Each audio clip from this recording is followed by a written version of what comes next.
Most guys think they're stuck with their health because they don't have the right diet. They're not going to the gym. They're not on the right program. The list is endless. But my guest today says that that's the wrong diagnosis. Mike Acker is a TEDx speaker, best-selling author who coaches executives on why they freeze when they have to perform, especially when speaking in front of important audiences and people. His framework has 3 parts: how you see yourself, knowing where you're going, and building the skills to get there. Strip all the speak talk out of that, and that's exactly what men over 40, why they can't get their health in order, and that's what I speak to so much. So we have a lot to cover today in our conversation and Driven for Health, episode 122. Welcome, Mike. Let's jump into thank you so much. What's the biggest takeaway that we want to our guys listen in to have for this conversation? Yeah, absolutely. So where you are is not where you have to stay. So I talk to people a lot about that when it comes to communication, whether they're nervous or maybe they just don't feel like they're good enough. Their career has taken off. They're doing all kinds of great things in their career, but their communication is not where it is. They just I'm stuck here. I've tried. I've worked with so many people that are like, I've tried something before.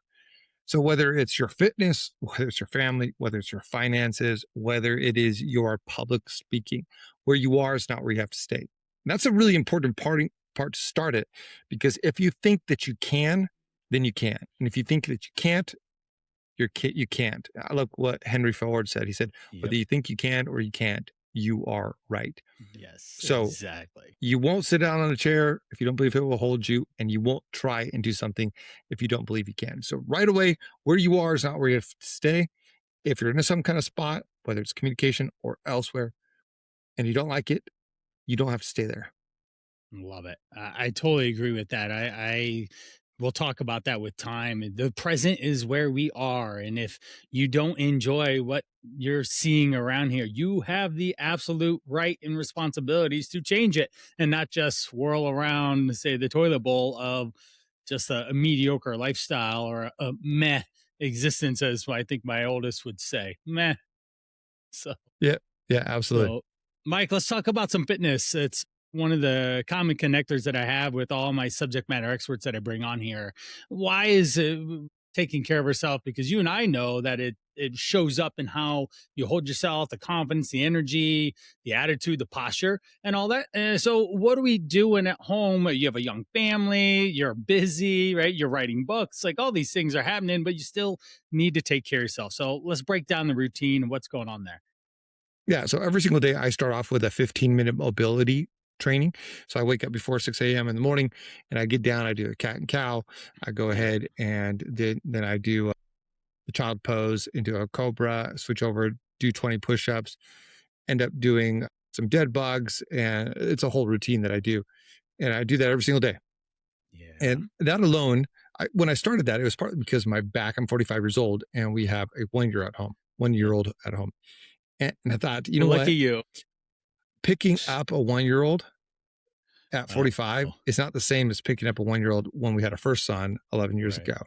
Right. And I thought, I got to be careful here because already my back was stiff at times. So I started adding that in. So I got the mobility. Then I do some posture work. I do posture work in the morning, posture work in the evening. Right there, I have a dinner roll from a chiropractor. And then I do some these kind of chin tucks. Then I do a door hang. And then at night I do a dead hang. And then I do another door hang. Yeah. And then if it's a Monday, Wednesday, Friday, and Saturday, I go out for a run. So today I did a 4.11 mile run. Nice. I always do that little extra just to push myself. And I did a 4.11 mile run. And that was in 85 degrees, super humid, just coming off drenched. Saturday is my long day. So I did 11 miles last Saturday. And then on Tuesday, Thursday, and Friday, I do a 15-minute EMOM. So I'm not trying to be extremely buff or anything like that. I want to be fit. I'm in my 40s. Right. I want to be able to fit my clothes well. I want to feel. I look back at some of my videos when our daughter was born, and I just put on some weight and thought, you know what? Shoot, I don't want that. That's not how I see myself. That's not how I want to come across. So it's important for me to feel good about that. And if that means not having some espresso chocolate chip ice cream at night, then that is one of the things it takes. Right. Yeah, there has to be a little bit of a say sacrifice. Not every day, but I always think that, especially in that situation, how about we enjoy that ice cream or whatnot when it's in a family setting, not just because you're bored, tired, exhausted, stressed, enter any emotion that you could have at that time of the day, right? Not the best time. So I myself am training for a marathon with my oldest. He challenged me to a marathon, and I've ran over a dozen of them. And this year I'm going back for another one. I too, I'm 43, so I'm feeling a little bit different. I'm doing a lot more foam rolling sessions myself Yeah. before, after, stretching a lot more. The kids, Yep. my older two, that so Levi runs and he's a swimmer. Everett is a cross country runner, and they're like, "All right, we're gonna go run," and I'm like, "All right, give me like 8 minutes," and they're like, "You need more like 15, right?" Yeah, probably, because I need to Yeah. stretch and blah blah blah. But it's important for It's sure. important. Yeah. Yeah. Mm-hmm. And there was a point in time in my 30s where it was like I was still trying to keep up with the 25-year-olds. And I know plenty of people in their 40s, they are keeping up. And that's Yeah. amazing. That's fantastic. And they're actually more fit than they ever were. Amazing on that. In my 30s, there was like, hey, I can still go out there and rock the soccer ball, whatever it is that it is. In my 40s, it's like, hey, this is actually not about competition. This is not Right. about anything specific other than it is for me and my family. Right. So for me, I want to feel good. I also get up and stage and speak. I'll be at an event in a couple weeks. I'll be at an Right. event in a month. I'll be at an event the next month. So I want to go up and be able to fit the suit. I look back at some of the speaker reels just over the course of time, different points in time where I was more drinking. I don't drink anymore, but I was drinking. I thought, oh my gosh, look how fat I look up there. And Unfortunately. and Yeah. when we see someone who's fit, we just equate that with more discipline. And so Right. I'm looking, hey, I'm in my 40s. I'm speaking on stages a fair amount. I need to look the part. So it's part of that. It's part of for me. It's probably just for my family. I want my son, who's going into his teen years now, to Yeah. look at his dad and go, man, my dad is a stud. Yeah. Yeah. That's what I hope that they say. I'm trying to keep up with my older two, but they are faster than me. But today, my middle school friend, literally Dan, I've talked to him about him on the show, but we work out at least once or sometimes twice, 3 times a week. He came over today, and my third son, Maxwell, came and worked out with us. We did chess. So, what do you want to do today? So, let's do chess. And so, fostering that, and it's finally happened. It took longer than I wanted it to start working out with my kids, but here we are now and doing it. And it is so important to be that leadership and that the identity so that they always see you as a healthy, fit father that is a role model for them. And I totally admire that for sure. And the confidence that you have to carry around, especially with what you do. Let's talk about that. So you have books, you've got your business literally is named it Up Level Communications. You speak for a living and help others speak too. So let's jump into some of your frameworks, why it's important to be confident and have energy and have some skills around your message. Yeah.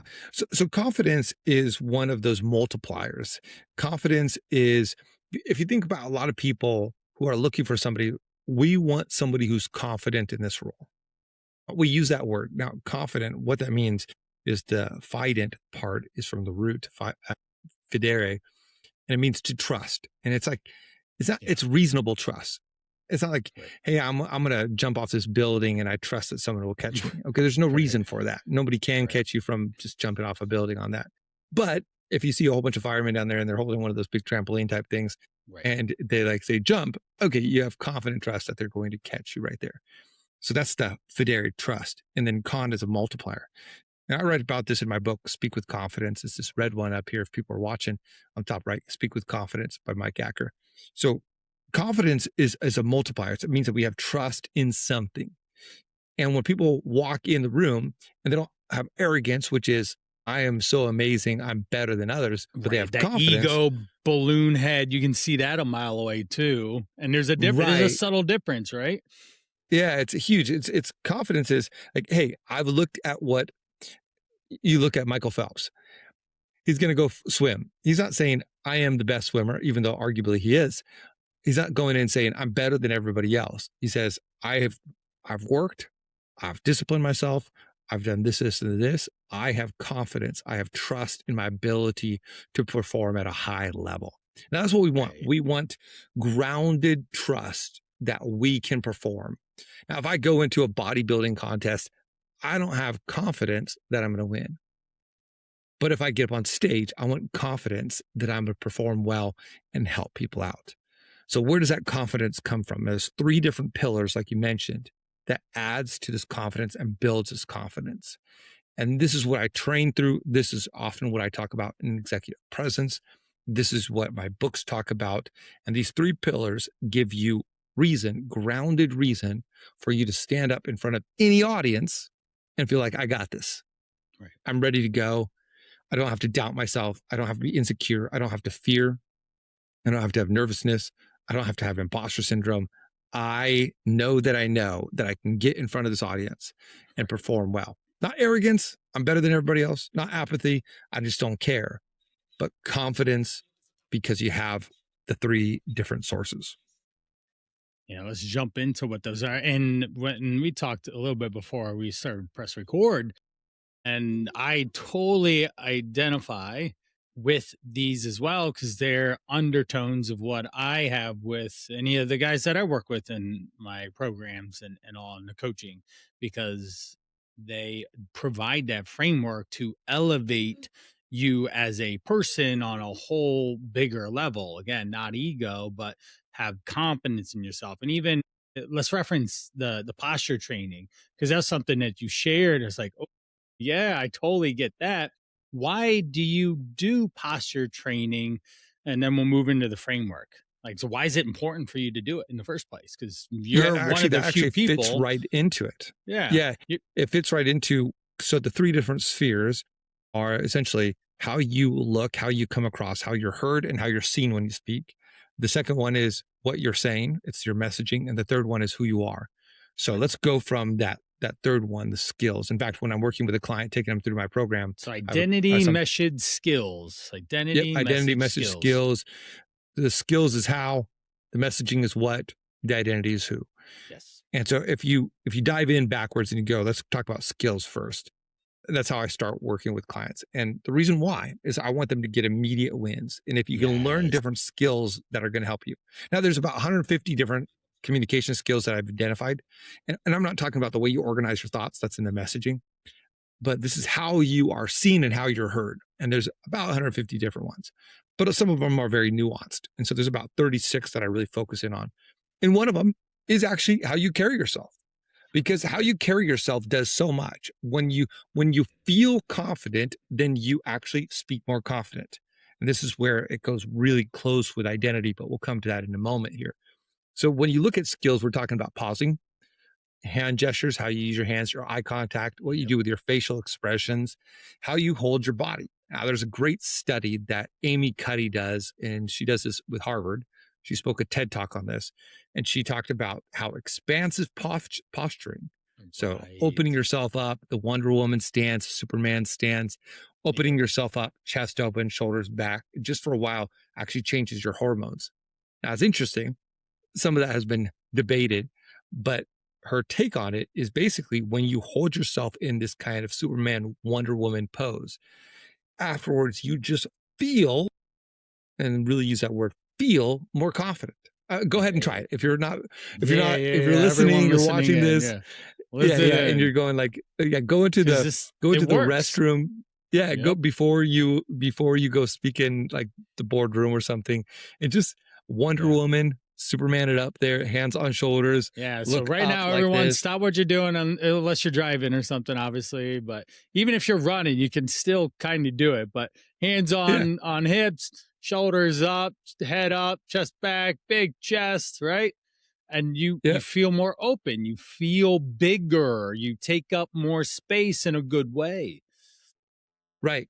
And really, that posture affects your mind and how you're feeling too, your mood. Right. And for Amy Cuddy, even the hormones, she says. Same with smiling. That you smile versus you don't smile, it changes. So there's all kinds of different things that you can do. And posture is one of those skills that you can use. Now, it actually quite literally affects the way you speak, because if your posture goes down and your chest drops and now you collapse, then you're actually shrinking the space that your lungs have to perform. So your lungs are kind of like a yogi trying to do some yoga. And if they're trapped, it's like they're in some kind of closet and they can't fully expand. So if your posture is bad, then you're collapsing your lungs and you're not having the ability to really use them for speaking. And if you're just listening, then you can actually hear that my voice has changed from there to now here. Now my posture's back up, my shoulders are back, my lungs have more room. Now I can use diaphragmatic speaking. And so quite literally your posture changes, not only the way you feel, not only the way you're perceived, but the way you sound. Now, when you get that skill, then it starts affecting you and giving you more confidence. And then you layer it on with different skills. You learn how to use your hands so that you're not like Ron Burgundy in, not Ron Burgundy. So you're not in Ricky Bobby in the Ballad of Ricky Bobby with, I don't know what to do with my hands. So when you know what to do with your hands and you're expanding yourself, you're opening up, and you know what to do with your eyes, you know how to use pauses, you know the different skills, that's going to make you feel better. You're stacking wins. I tell it like this, like I wasn't ever trained to do working out, and I was never trained to actually go to the gym. So I used to, like, for a long time in my teens, I'd go to the gym and like goof off, right? And like not really do anything and like trying to do it. So I didn't feel confident. And so I remember one time in college, some guys were like, let's go to the gym. I was like, all right. So I didn't feel confident because I didn't have the skill of knowing how to use the equipment. Now, many years later, I've done some different training, different things. Now I go in, and even if I'm not a bodybuilder, I know how to use the equipment. So I feel confident going to the gym with somebody because I know how to use the equipment. Same with soccer. Hey, let's play soccer. Let's do it. I have the skills. Let's play lacrosse. No, thank you. I don't have the skills. So if you can stack skills in public speaking and know how to do something, it's going to make you feel better. Yeah. And I love the skill piece on, I love the quick wins. Any person I ever work with, they want to lose 10 pounds immediately. Usually is, why didn't we lose it yesterday, right? So we have to find quick wins and these skills around them, looking at a nutrition label, carrying a water bottle around, practicing portion control, understanding how to cook, putting together balanced meals, understanding how to relate in a social setting. Say 4th of July is right around the corner. Can you go to that experience and still not walk out with 3 extra pounds on your belly because of skills and understanding how to navigate the food line on the table there, the buffet there that they got going on, and the red, white, and blue popsicle sticks at the there too. So skills are super important. When we find those skills and improve upon them, then we're able to start acting and messaging and thinking and redefining who we are. So we got the skills down, and you shared a lot of good ones. I've come across a couple of them myself. I try to embody that because my identity is that of a leader, of someone that helps people transform their life and through health, fitness, nutrition, and lifestyle and all. So I have to embody those type of things. Now let's move on to the messaging and the identity piece. Yeah, absolutely. So messaging is the what. It's what you're saying. And it's really important here that sometimes when I'm working with somebody, I do this one-on-one coaching program. And I said, what did you do well? Because I want them coaching themselves. And they'll say, well, I got the message out. And like, oh man, that is never the goal. That's not a win. Getting the message out there, getting the message is like, hey, we're playing sports. And you said, what did you do well? And I kicked the ball. Yeah. Cool. Okay.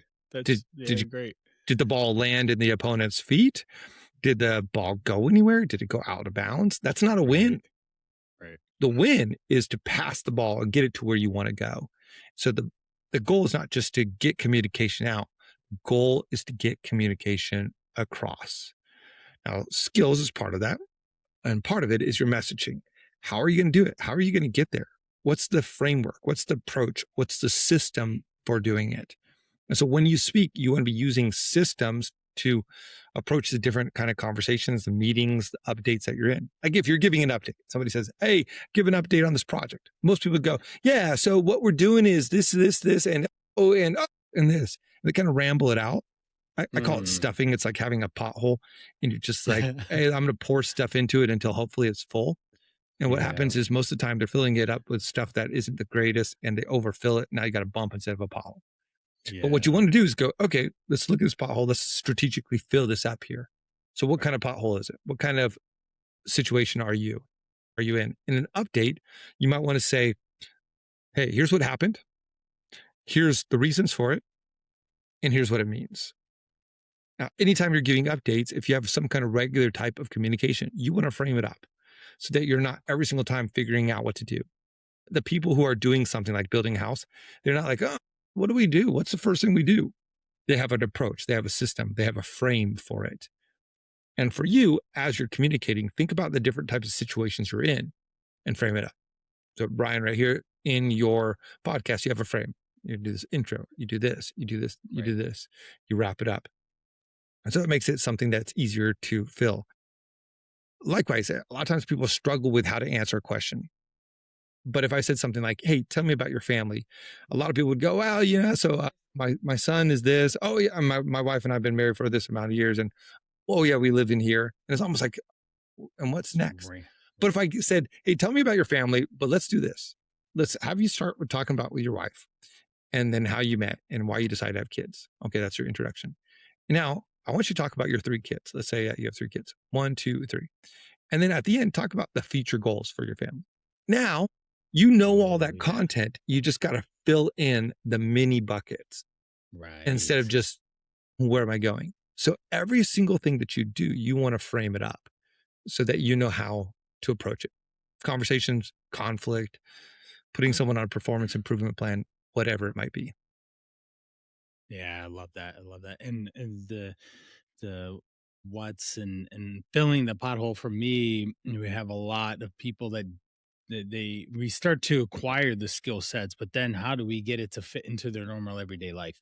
How do we get them to still go out and pick healthy foods in at the restaurant or when they're traveling, or let's not skip lunch just because your day is in quotation busy.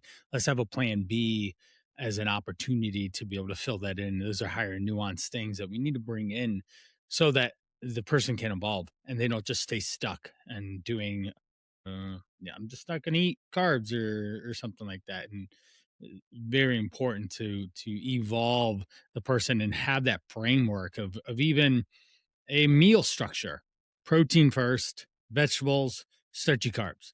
And when we have that type of approach, and it becomes easier in your brain, and ideally you are portioning it, and it works, and then you don't have to think so hard about it. And then even I would have to say decision fatigue even comes into this, because you're not wandering around, what am I going to say next? You already have a framework of what you're working through, so all of a sudden it's a lot easier to present the message that you have for yourself, and then you can continue to move forward. Yeah, absolutely. And sometimes people they buck against all these kinds of things because of boredom. And it's, man, protein, veggies, starchy carb. Ah, gosh, come on. Like, again, can I do something different? And really, if you think about some of the best things out there, they are repeatable systems. Yes. Again and again and again. I mean, even the way your body works, your body's not wondering like, what should I do here first? It's a When system. I wake up, what should I do? Well, you open your eyes, you take a deep breath in, you roll out of bed, right? For you, you have a mobility approach in the morning to get your body warmed up and ready for the day so that you can function to a high level. Right, right. So systematize a lot of these different things. It's going to make you feel better and better and better about whatever you're doing. I mean, even think about like you go to Steve Jobs with the decision fatigue and wearing the same clothes the same type of clothes every single day, making it, hey, I know what I'm doing. Then I don't have to think about something else. Right. So there's ways to spice it up, but you can spice it up within the bucket instead of worrying about it. Yeah, I love that, because spice, I always tell people like, oh, I mean, you can eat the same thing you want, or your creativity and your imagination are the biggest limiters to what you actually put in your mouth. And the spice or herbs or seasonings and things or different ways to cook can change a chicken, broccoli, and rice meal.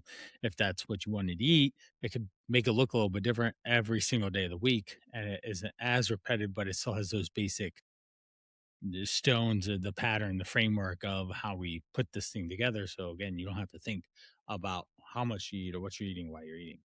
Now, this all comes up to a point of identity, and this is a huge piece for me. And some of the biggest reasons why I do what I do is I get to see the changes in someone's identity and how they lose weight, gain confidence, and can go do bigger, better things. It's the most fun thing that I get to see of what the cool stuff that people start to do because they get out of their own way and they have energy to go do the thing.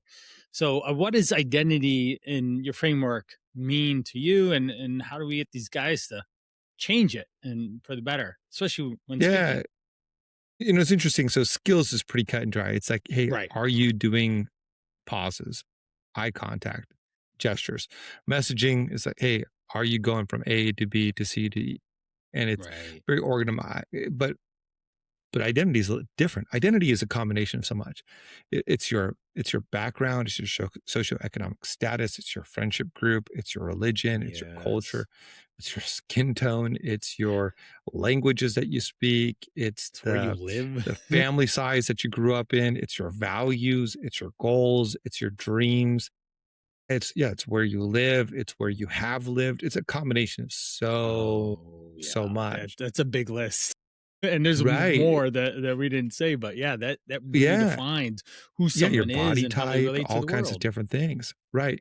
S Eye color, it's all kinds of crazy big things and small things, but at the heart of it is it's how you see yourself, and you look at all those different things, it's how you see yourself. It's like, this is my identity, I see myself this way, and grounded reason. For me, I see myself as very multicultural. Now, if you're looking at the video, I'm a white male in my 40s.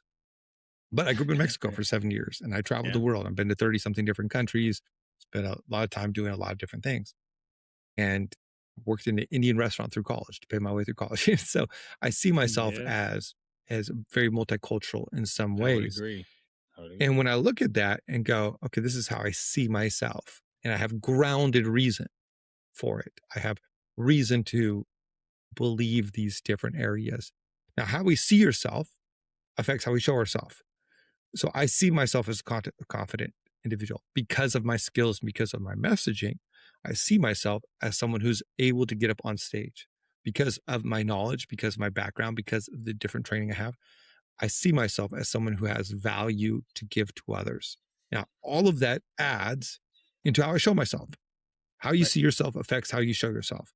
If you feel, a lot of people feel like an imposter, they feel the Yeah. imposter syndrome Yes. that I don't belong here. And if they dive into it, it's really a question of value. And when I'm in this environment, I don't feel like I have the same value as others. And so addressing those issues of value so that you can see yourself as valuable, so you can show yourself as valuable through your messaging and your skills. Now, there's a lot more in it. I dive in my book, Speak with Confidence. Half of it's talking about that. In my first book, Speak with No Fear, almost the entirety is about strategies to overcome that lack of value that you have when you're speaking. But Right. for our sake right here, without diving too deep into this, I'll say two different things. One is learn yourself, know yourself, and really come to terms with who you are. Learn what you Yes. like about yourself, learn what you need to improve about yourself and that you're actually going to improve, and learn what you're going to accept. Maybe you look at yourself and you look at Brian and you go, man, Brian's 43 and he's extremely fit and he's running marathons. I'm going to be fit, but I'm not going to run marathons. Great. Good for you. Yeah. Yeah. But that's a decision you've made on that. Right. And so look at what you're going to do. Maybe you go, Brian's got nothing on me. I'm going to run ultra marathons Doing it. Yeah. every month. Exactly. Yeah. I Yeah. blame my Whatever. son. It's his fault. That he's Yeah. somehow probably going to finagle me into an Ironman in 2 years when he graduates. He wants to do an Ironman at 18, and like, well, I don't want to not do it. I'll do it with Yeah. you. Yeah. I'm not going to train by myself, but if you and I are going to do it together, there's value in that, and the identity and all these things start going back. But I was even telling him, and we'll get back to it, but all the training that I've been doing is like, I feel like I'm 20 again. My body and I are, there's a lot of friction happening with that. But man, the youthfulness, the energy, the training Yeah. and doing it, those are things that I identify with from my youth of getting out there and getting after it and pushing myself, and I'm doing that stuff again. So it's really invigorating and Huge. gives Yeah. me lots and lots of energy. Yeah. But you don't And have to do, you don't have to run a marathon listening in. You just need to do what's important to you. Success is in the eye of the beholder, and we have to redefine it for you specifically, is exactly what Mike's saying, so that we have the identity in alignment with how you message and how you think and the skill sets you right. need and all that stuff. Yeah. I mean, really looking deep into that and identify. I tell people, label yourself before you wonder what labels people put on you. Yeah. So look at yourself, study yourself, and go, I'm the type of person. Atomic Habits by James Clear says your habits stack up in such a way that you start thinking, I'm the type of person who does this. So what you do starts becoming part of your identity. So, I don't drink anymore, but I used to drink, and I used to be the type of person, because I would habitually have a couple, 1, 2, 3 glasses of bourbon at night. So I started thinking to myself, I'm the type of person who enjoys a bourbon at night. Right. I've changed that habit. I don't drink at all anymore. So now I'm the type of person who doesn't need alcohol and doesn't want alcohol. Yep. So Same thing with I've had smokers. It yeah, gets people to change identity around I am a smoker to I'm a non-smoker, and you don't think about cigarettes. It's just not something that you're just like, oh, I'm just going to start smoking. Not relevant to yeah. me. I don't even think about it. Well, and this is where all of those skills work. So you have skills and you have frames, and then you start, I'm the type of person who knows where he's going in my speeches. I'm the type of person who knows what to do so that I can connect with the audience. I'm the type of person. So these skills work. And then when you do that and you feel that identity, guess what? It translates to your skills more. So it becomes this upward spiral. Now, if you bomb a presentation, then you go, I'm the type of person. It's not conscious, it's subconscious. I'm the type of person who's not good at speaking. So then you go into speaking and it's preloaded. I always tell people like this. I always tell people, if you told your kid what you tell yourself, your kid would fail miserably at sports. Think about this. If you told your son, you're like, hey, you're going to a soccer game and you're not going to do that well. And, people just don't want to play you as much as others, and your coach is kind of indifferent to you, and he's like, honestly, you don't really belong in that team. Your place is just there because you're there, and you kind of lucked into it. So hey, have a good game. Would that affect your kids' ability to play? Gosh. 1,000 Swing times. and a miss.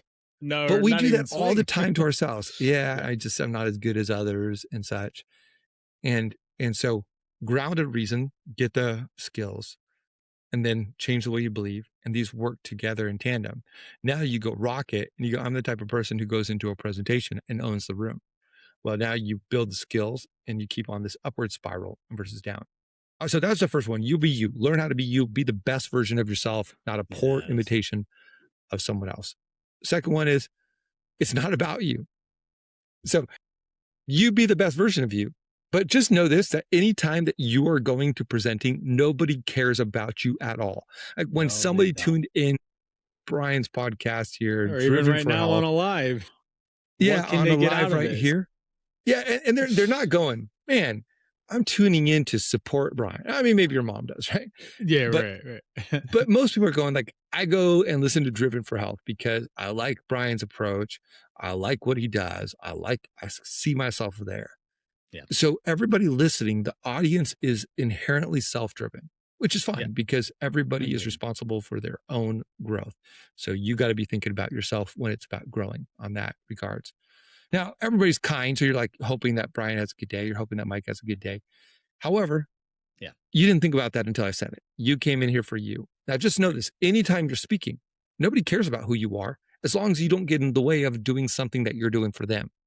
So if you're confusing, if you're unclear, if you don't look the part, like if you're speaking about something professional and you're in like garbage clothes the days, your lawn maintenance days, you're going to be distracting in that regards. So don't be distracting. But as long as you come there ready to help others, trust, and you have reason to trust this, so grounded reason, that you're there helping people and that they don't care about you as long as you can help them. I would totally agree with that. And that's even part of this platform, Driven for Health, is I'm constantly thinking, okay, what is the listener want? I just earlier today recorded a GOP1, the good, the bad, the ugly podcast that's going to drop tomorrow. And our podcast is going to drop the next day. So, Mike, it's going to get shot out here real quick. But the point is GOPs are really prevalent, and people need to know and understand what the opportunities are for them, what things are okay, and what things are just nobody's talking about, or you just don't really hear. Like, it's not a magic thing. People still don't lose weight on it. I have plenty of clients who've been taking them for a while and nothing's happening. So why, or they just feel ill or sick, and a lot of other issues can come up about that. So the idea is like, okay, these are obviously very prevalent. I'm getting marketed to like crazy, not only from just an advertiser from like YouTube, and then, but also people are marketing to me of, why don't you start selling peptides? Well, I think I have a good system and approach that doesn't need this to enhance weight loss, and we can just eat real food and move our bodies and have a better relationship with food, and all those other things around the skills, the messaging, the identity of who that person is. And that's at the core of what I spend my time and energy on, and not just like, well, I'll start selling peptides and, oh yeah, my program's going to cost an extra $1,500 too, so that I can make a profit, or whatever, because that's ultimately what's happening with, if someone's selling you peptides, there's a markup in the coaching and whatever. So that's newsflash, people, that's what's happening. If someone's selling coaching with peptides, you're probably getting upsold a nice a zero. Yeah, that's a good point. That's a good point. Yeah, all these work together, and that elevates your presence, elevates your speaking, elevates your communication. And when you elevate all of those areas, I mean, communication is one of those areas that we do in every single area of our life. Right. We do it at work, we do it at home, we do it with our friends, we do it with social settings. And all of these right here, they pertain to all areas of communication. So it's not uncommon for me to be working with somebody and for them to come back and say, oh my gosh, this thing happened in my personal life. Whether it's Yes. a dating relationship, or one person, as a doctor I was working with, she said, Mike, I was at Home Depot the other day, and my husband just paused and said, you're different. And she said, wait, what? And he said, well, in a good way. I just this, and this. And she reported, she's like, that's so great. She was using the skills in a way, and it just came across and made her husband feel better in the situation that they were talking about. Right. I always would think of that as more confidence coming from your partner, spouse, and that attraction level, because certainly there's an obvious physical attraction, but then there's a lot of other reasons why you're with the person you're with, and that confidence level.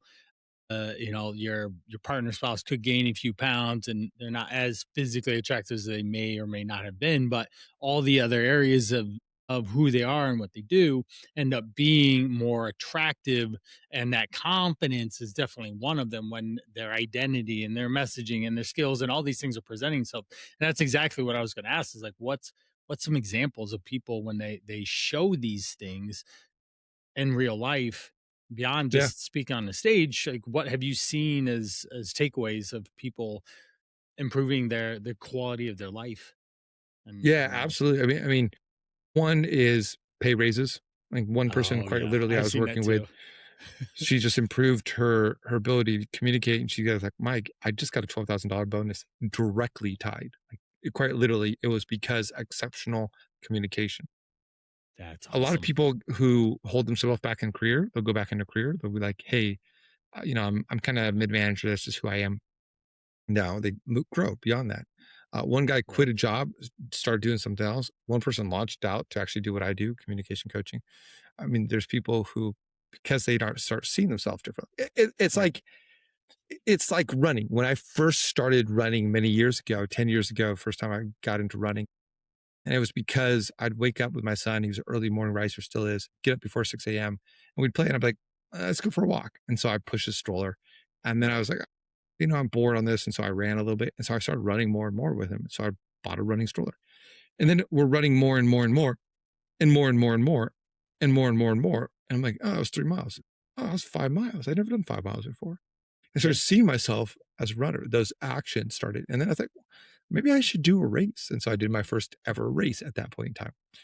And so from then, it's changed how I see myself and how I approach. So when you see yourself differently because of communication, you know what, maybe I could do that. So one guy was like, maybe I'll just be a salesperson. Now he is a director of a company. One person is like, you know, I got to hire somebody to be the spokesperson for my multi-million-dollar company, hundreds of million-dollar company. And he's like, well, I think I can do it myself.